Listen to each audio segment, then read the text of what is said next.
Graças a Deus, meus irmãos, estamos aqui novamente para agora expor o capítulo de número 3 dessa primeira carta de São Paulo aos Coríntios. Nesse capítulo de número 3, Paulo continua a tratar do assunto das divisões, as dissensões que haviam ali na igreja de Corinto. Lembram? 4 partidos: Paulo, Apolo, Cefas, Pedro e Cristo. Conforme nós tratamos, os que eram de Paulo haviam se apegado a ele por causa da sua propensa fraqueza, ou por causa do seu aspecto humilde, conforme nós podemos entender na carta, ou porque ele se propunha a fazer trabalhos manuais. Lembra? Paulo era fazedor de tendas, ele se apega ali com Priscila e Áquila, que mantinham a mesma profissão que ele, e trabalha ali durante 1 ano e 6 meses, ou seja, 18 meses fazendo tendas ali naquela província da Acaia, que era Corinto. Então, alguns se apegaram ao pensamento de Paulo, à ideia de Paulo, não que Paulo tivesse ensinado isso, mas a ideia de Paulo nessa propensa humildade, fraqueza, né, nessa questão de trabalhar com as mãos para se sustentar. Outros se apegaram à eloquência de Apolo, homem capaz, conforme nos diz a palavra, lá em Atos capítulo 18, homem que foi instruído também por Priscila e Áquila. É interessante essa função de Priscila e Áquila aqui em Corinto, mas não vamos tratar disso agora, mas é muito interessante essa função de Priscila e Áquila. E não foi diferente com Apolo. Priscila e Áquila também auxiliaram Apolo ali a entender melhor sobre Jesus Cristo, sobre o Espírito Santo, e a tornar Apolo mais hábil ainda em sua pregação do Evangelho. Contudo, ele era um homem eloquente, capaz, natural de Alexandria, o berço da antiguidade na questão de conhecimento, cultura, filosofia. Então, Apolo também chamou muitos a essa ideia do poder retórico, do poder das palavras, do poder de persuasão, algo que era muito apreciado no mundo antigo, principalmente numa cultura greco-romana, como era a cultura dos coríntios. Também temos Cefas. Cefas é aquele que é Pedro, que provavelmente passou ali por Corinto em algum momento, e também agregou adeptos à sua ideia, a ideia da circuncisão, a ideia do ter que se fazer judeu para poder de fato ser salvo. Não era somente o sacrifício de Cristo, mas também era o fato de fazer-se judeu de fato através da circuncisão, das dietas, da manutenção das festas e tudo mais, para que pudesse ser salvo em Cristo. E também aqueles que eram de Cristo, que, como eu disse no primeiro vídeo, na minha observação, são os isentões, que procuram não se juntar a nenhum grupo e querem distância de todos, fazendo com que eles não procurem dissuadir as pessoas desse erro que é formar partidos dentro da igreja. Não pensem que os que são de Cristo são mais certos do que os que dizem ser de Paulo, de Apolo ou de Cefas. Todos estão errados, porque só há um corpo, só há um batismo, só há um Senhor. Só Cristo foi crucificado pela igreja. Então é isso que Paulo chama a atenção no primeiro capítulo, trazendo a supremacia de Cristo no segundo capítulo, e a supremacia da pregação da cruz, do crucificado no segundo capítulo. E agora no terceiro capítulo, ele vai continuar falando da loucura das dissensões. Paulo tratando do problema em Corinto, ele se utiliza de um argumento muito forte. Ele chama os coríntios, logo no início do capítulo 3, de carnais. Vocês são carnais. Vocês não são espirituais. Por que vocês são carnais? Porque vocês lidam com as coisas de Deus como se fossem coisas do mundo. Vocês estão mantendo na igreja de Deus o mesmo pensamento mantido no mundo. Vocês estão tratando das coisas de Deus como se trata das coisas do mundo. Não é dessa forma que se trata das coisas de Deus. Não existe maior nem menor na casa de Deus. Isso também Paulo fala quanto à questão de falar de Paulo ou de Apolo, que Paulo era maior, que Paulo era menor, que Apolo era maior, que Apolo era menor, ou que Pedro, na verdade, tinha supremacia por ser de fato um apóstolo chamado por Cristo, fazer parte de um dos 12, talvez, pode ser. A questão é que Paulo chama a atenção deles para um simples fato.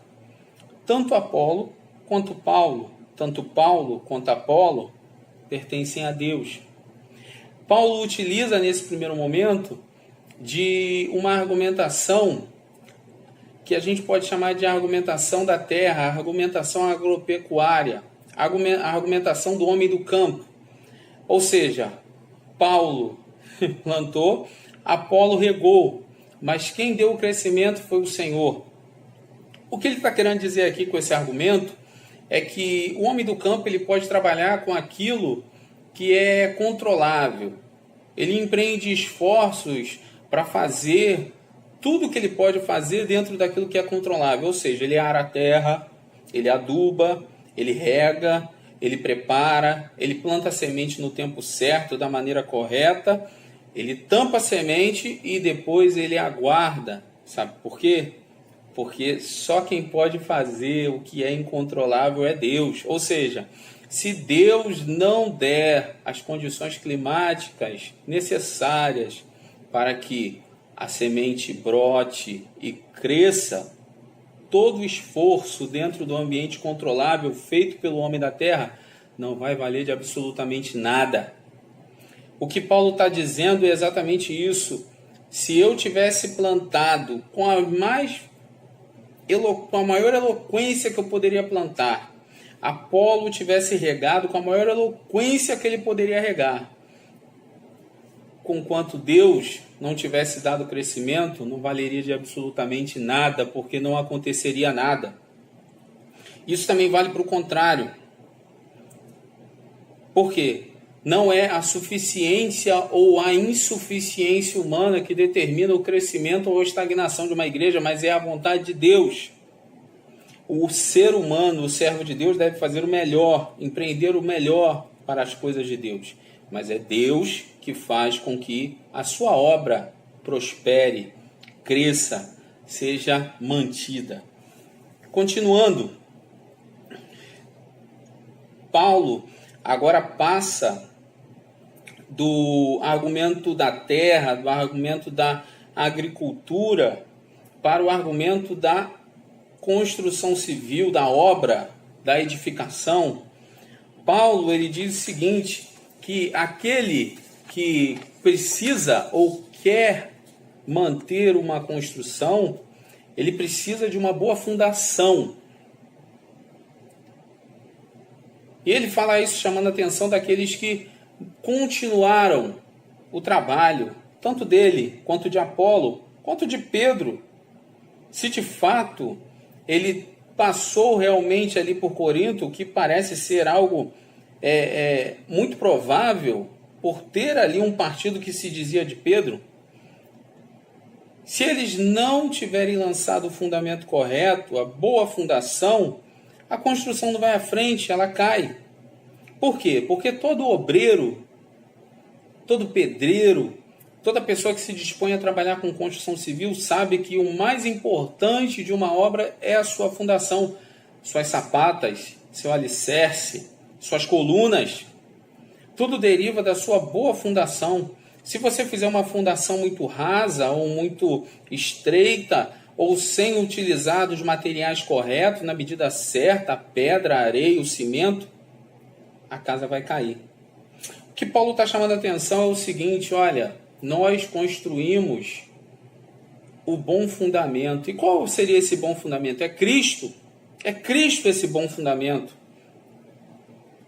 Paulo está deixando bem claro que somente sobre esse bom fundamento a construção pode e deve ser edificada.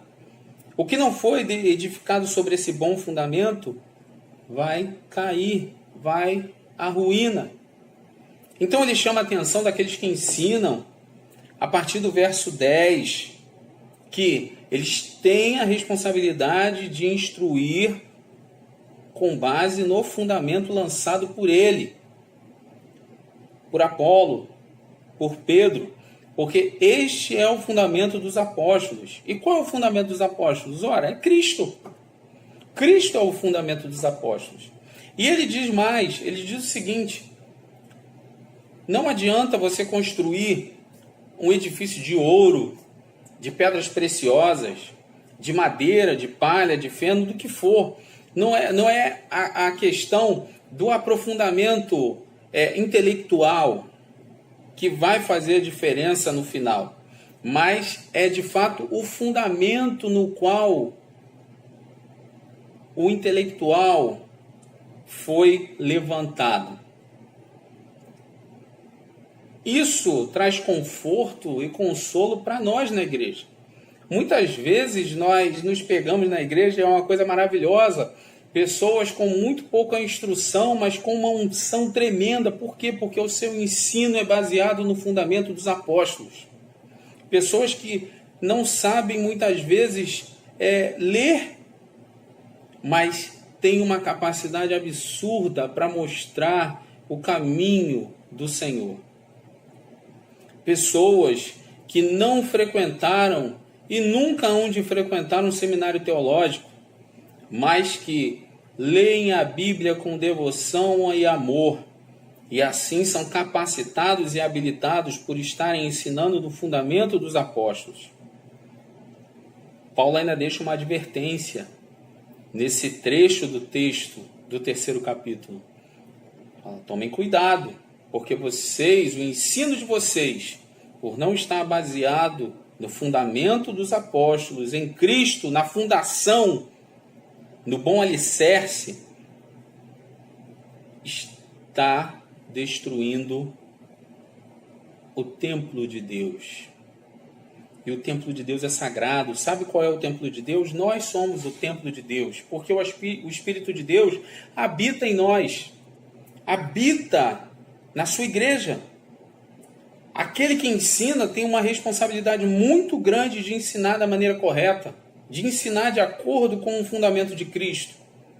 Meus irmãos, isso não pressupõe de maneira nenhuma que o ser humano não vai errar ou não vai se equivocar. E aqui eu quero deixar uma coisa bem clara. Quando eu, no 1º capítulo, citei Sóstenes como uma afirmativa de que ele havia levado a carta, eu me enganei, me retrato. Eu deveria ter usado o termo provavelmente. Peço perdão aos irmãos, mas estou no fundamento de Cristo e preciso e devo me retratar com os irmãos para que o ensino dos irmãos seja coerente com a palavra de Deus. Então, aquele que ensina de acordo com o fundamento que foi deixado, com o fundamento dos apóstolos, com a palavra de Deus, com a Bíblia. É isso que Paulo está falando. E por fim, a partir do versículo 18 até o 23, que é o final, ele vai falar, na sua conclusão, que é urgente que nos desfaçamos dos engendros humanos, das elucubrações humanas, das capacidades humanas que às vezes nos tentam a fazer um bom trabalho. É fato. É fato que nós queremos fazer um bom trabalho para o Senhor. Mas todo o nosso trabalho, todo o nosso ensino, todo o nosso conhecimento e todo o fortalecimento da igreja advém só de uma coisa: Cristo. A nossa pregação se baseia somente em uma coisa: Cristo e este crucificado. Porque foi Ele que morreu pela igreja. Ele que ressuscitou para que nós tivéssemos nova vida e esperança da ressurreição. A Cristo pertence a igreja. Nós pertencemos a Cristo. E Paulo traça esse argumento de maneira muito bela, muito bonita, porque ele diz o seguinte: tudo pertence a vocês, meus irmãos. Vocês foram fortalecidos e beneficiados com todas as bênçãos espirituais. Eu, Paulo, pertenço a você. Apolo pertence a vocês. Pedro pertence a vocês. A vida, a morte, o mundo, o presente, o futuro, tudo pertence a vocês, porque Cristo conquistou para vocês todas essas coisas. Paulo está dizendo o seguinte: nós somos servos seus. Nós estamos aqui para servi-los. E é assim que todo ministro de Deus, todo aquele que ensina a palavra de Deus, todo aquele que desempenha o ensino na palavra de Deus deve se portar como servo. Aquele que serve a todos. Paulo termina assim o seu argumento de maneira muito bela, dizendo que nós pertencemos a Cristo e Cristo pertence a Deus. Linkando nossa esperança final ao Deus Todo-Poderoso, invisível, imortal, no qual todas as coisas existem, no qual tudo se move, aquele que é tudo em todos. Meus irmãos, que Deus os abençoe. E que no decorrer das exposições os irmãos percebam cada dia mais, ou cada vez mais, que é Deus quem cuida de nós. Que seja proveitoso.